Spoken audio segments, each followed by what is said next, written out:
I'm gonna give my 3 takeaways of this the last week, and my first one was watching Buffalo, and they really haven't shown how dynamic they could be. They really have not played excellent offense, at all, really. This entire no, just during the playoffs, really. They just haven't really looked all that great, and they've managed to win. And if they can figure out how to do that against Kansas City, they got a good chance. And I would say second takeaway from this week is going back to that touchback rule and saying, okay, if you're going to change it, what's defense get? I'm done with these rules in the NFL being one-sided because they need to get and I don't know what that would be. Like if you're going to take it away, you have to add something. You cannot just take away this rule. It's like the only like little good thing that defense has. Like hell, even no, I can tell you, roughing the passer isn't changing. What do you mean? They're going to put flags on the quarterbacks. We're moving that direction. I know it's not going to happen, but we're getting there. I got to give credit to the players for being able to adjust. That is the most incredible thing for these guys to be like, hey, defense, now all of a sudden you just can't even hit receivers to make them drop the ball. You have to stop now. Okay. Can't hit the quarterback here. Okay. Can't touch the face mask. Okay. And they just... But it's okay if the offensive guy stiff arms a defender in the face, tugs on his face mask in plain sight of everybody. And we're like, yeah, that's not face mask. Like, it's fine. It's a stiff arm. It's totally fine. It's okay if there's holding on every play. Yeah. Oh, no, but if there's pass interference at all, impeding any receiver, a flick. Like, call it. Nope, can't do it. Not going to score. And finally, my last takeaway from this week is that there is no clear favorite. No one's really put a full game together yet. No. And that could just be a situation by the scheduling, how that all works. But, Green Bay put together a good first half and a good first quarter, third quarter. They look great. They're probably the best looking teams. And then, Kansas City looked good, but not complete, obviously. Buffalo, obviously a bit underwhelming. And other team, Tampa Bay, they haven't put a full game together, obviously. They really haven't put a full game together all year, except for when they played the Packers.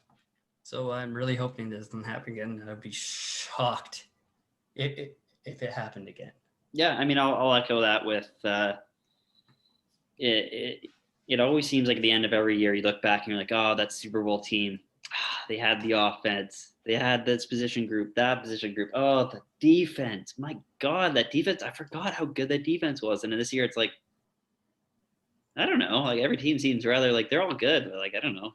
Yeah, any of these teams could easily lose this week. And I would be like, all right, that makes sense. I agree with you. I mean, my takeaways, you got a few of them. Luckily, I did 7 just in case you. Oh, okay. I mean, my first one, it seems like it's the passing of the guard, right? With, Breeze being gone, Rivers retiring today. It looks like Big Ben's going to retire this year. So it's kind of cool to see Mahomes and Josh Allen and Lamar kind of take over the league. That being said, I was kind of thinking today, I'm like, well, what happened to the guys in between? Because I'm struggling to point out, and I'm thinking of like Matthew Stafford and Matt Ryan.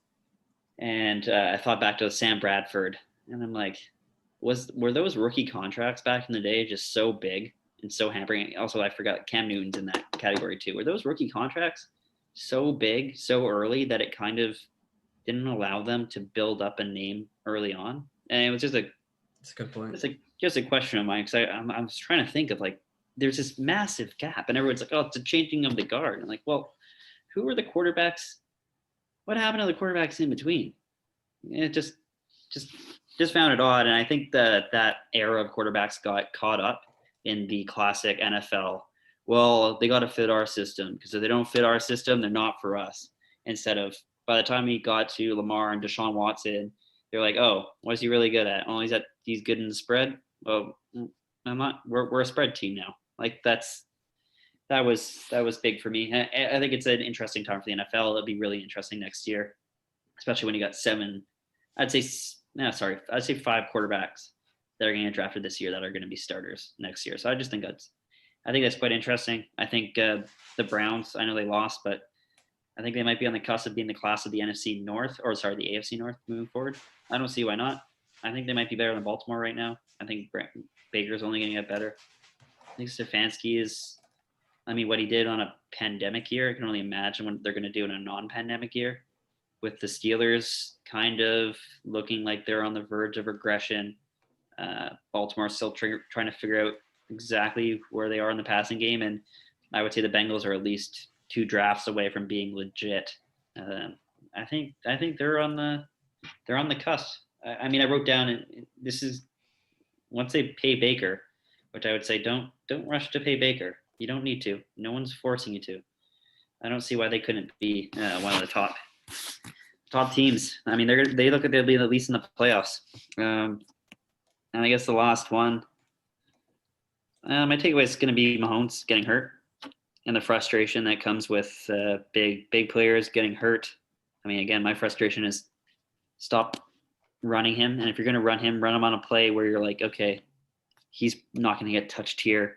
This is going to be a zone read. And if he's gets past the first line, he's going to slide, or he's at least put in a position where the defender has 0 advantage instead of on that play. It also kind of puts back into the forefront of the NFL's concussion policy. There's things that are slightly worrisome that are coming out this week where they're like, the Chiefs have an inkling he'll be ready to go by Sunday. It's like, the Chiefs don't have an inkling on shit. They can't. They're not allowed to have a say. And if they're releasing that he's going to be ready to go. Oh, he's ready to go.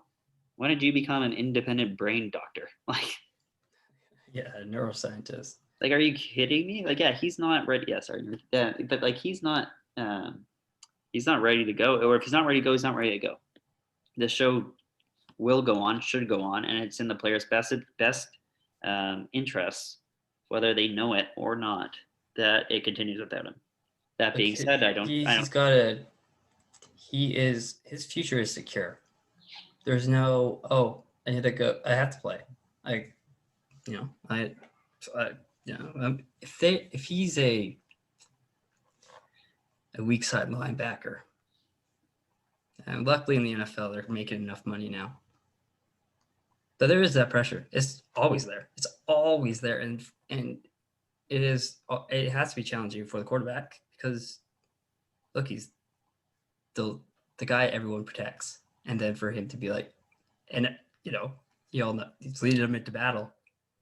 But it's something that has to change, because there's no future in this sport if people can't play it. I mean, you could even argue, hell, if you could really look at probably inside, probably none of them should be playing.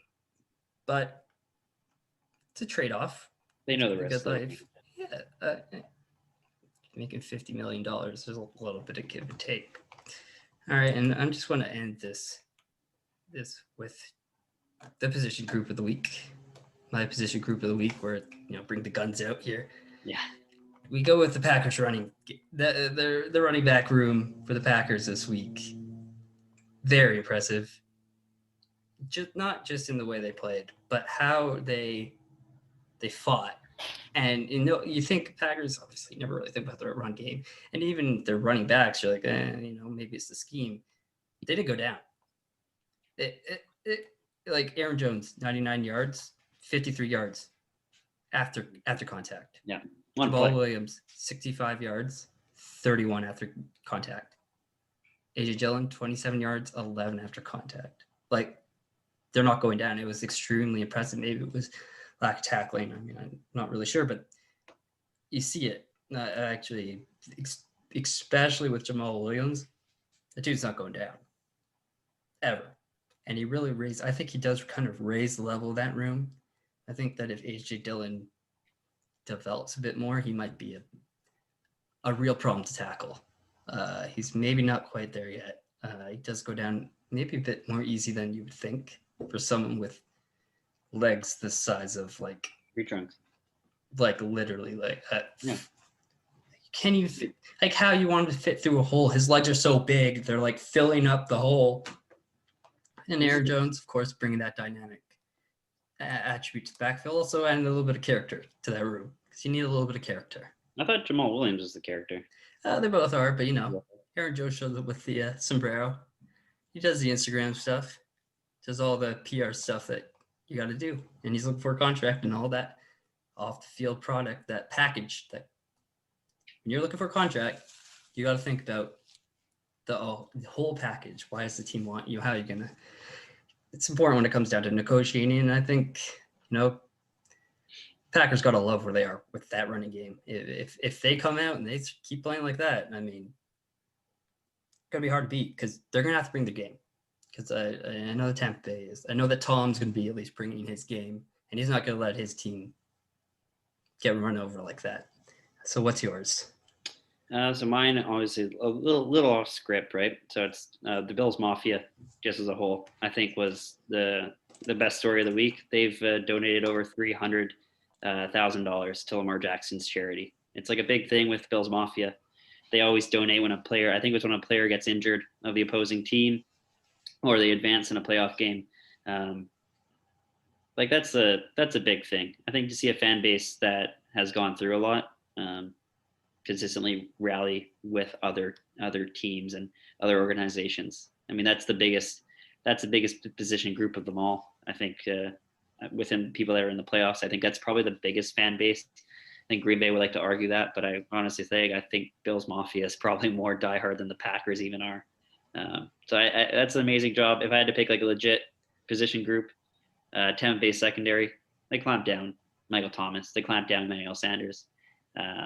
They stopped, a Hall of Fame quarterback in Drew Brees, even if he wasn't playing at his best. Those are, I mean, for me, the best two position groups of the week. And I mean, hopefully next week we get good games. I don't really have any predictions. You know what? I have a prediction. I think it'll be Kansas City if Mahomes plays in the playoffs, and it'll be Green Bay in the Super Bowl as well. Oh, that's the favorite. That's the favorite odds. I would be surprised if it was either way. The only way by a lot, but